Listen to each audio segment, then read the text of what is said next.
Hi, this is Mrs. Post, and this is video 1 on how to make a coordinate grid-based game. In order to have a coordinate grid-based game, we are going to first need a coordinate grid as our backdrop on the stage. So I'm going to go down to Backdrops, choose a backdrop, and Scratch has very kindly created a coordinate grid that fits the stage perfectly. So we'll go ahead and select this XY grid right here. And now everything is mapped out for us and we can see our coordinates on the grid. For this game, we're going to need 3 sprites. We're going to need a player sprite, a danger sprite, and a reward sprite. Since we already have a cat, I'm going to make it a cat and mouse game. So we're going to leave our cat sprite where he is, but he is a little bit big for the game. So I'm going to choose my sprite down here on the bottom. I'm going to go to Costumes. I'm going to select all by dragging my mouse over the whole thing while holding the left clicker.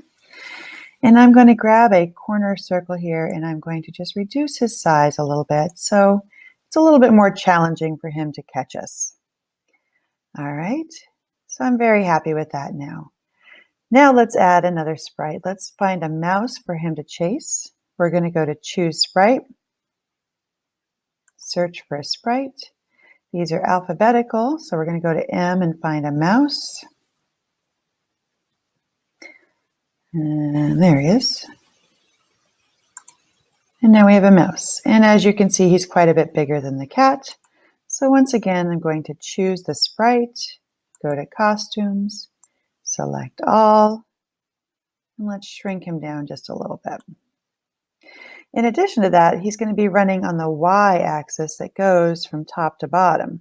So I really want him facing the right direction. So let's make him face up.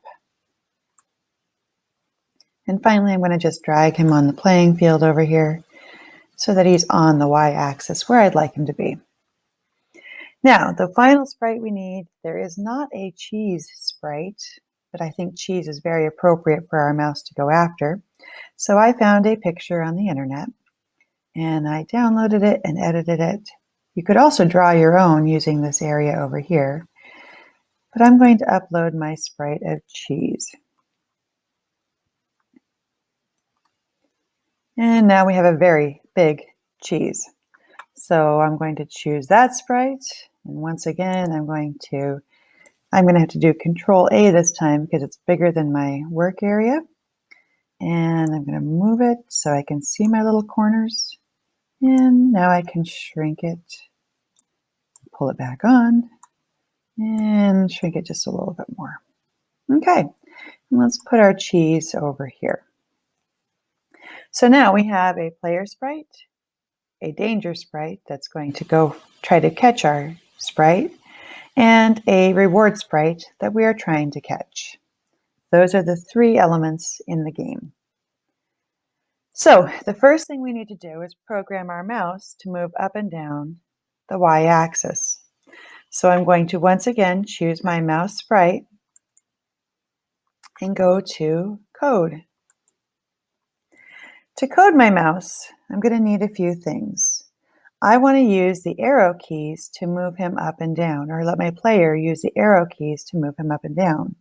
In order to use the arrow keys, I'm going to go to my sensing blocks, and I'm going to find the one where the key is pressed. So I'm going to choose this, and instead of the space bar, we're going to use up arrow. And when the up arrow is pressed, I want my mouse to move up. So if I go to my motion blocks, I want him to move along the y-axis, change y by 10. So by changing y by 10, 10 is a positive number, which means he will move up the scale towards the positive end of the y-axis. So I have my 2 things that I need. What I need now is a control block that allows me to put them together. So I'm going to choose an if-then block. So I can say if the up arrow is pressed, if I stick this right in here, then I want my mouse to change its Y position by 10. That works well. So now that's my up arrow. What if I want him to go down? Well, I'm going to do the same thing, but I'm going to put everything opposite. So if I right click on my code here, I can duplicate all of it. And I'm going to change this to the down arrow. And because he's going down, I don't want him to continue going in a positive direction on the number line. I want him to go in a negative direction.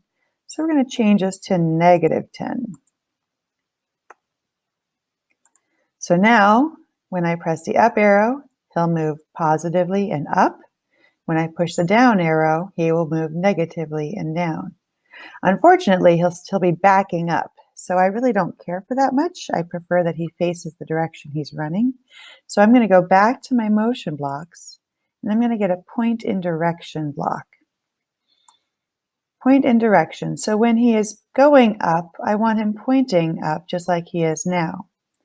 However, when he goes down, I want him to point in the opposite direction.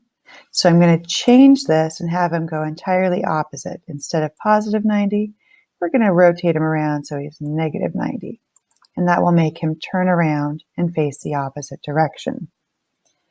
So now this is what I want to have happen when I press the keys. And I want it to happen repeatedly every time I press them. So to do that, I'm going to go back to my controls and I'm going to get a forever block. So all the time, forever, when I press these keys, my mouse will move up or down and he'll point in the direction he's going. One more thing I would like is I would like my mouse to always start down here at the very bottom of the grid. So I'm going to make him start. The axis is 0. The x-axis is 0. And I want him to start not entirely off the screen. Entirely off the screen is -180. So I'm going to go about 170. So he's mostly hidden and can get away from the cat mostly, but he's not entirely gone. So he's always in a little bit of danger. Now, every time I start the game, I want him to go right back here. To do that, I'm going to go back to my motion blocks. And I'm going to choose to go to x, 0, y, -170. It's already filled in for me because that's where the mouse currently is.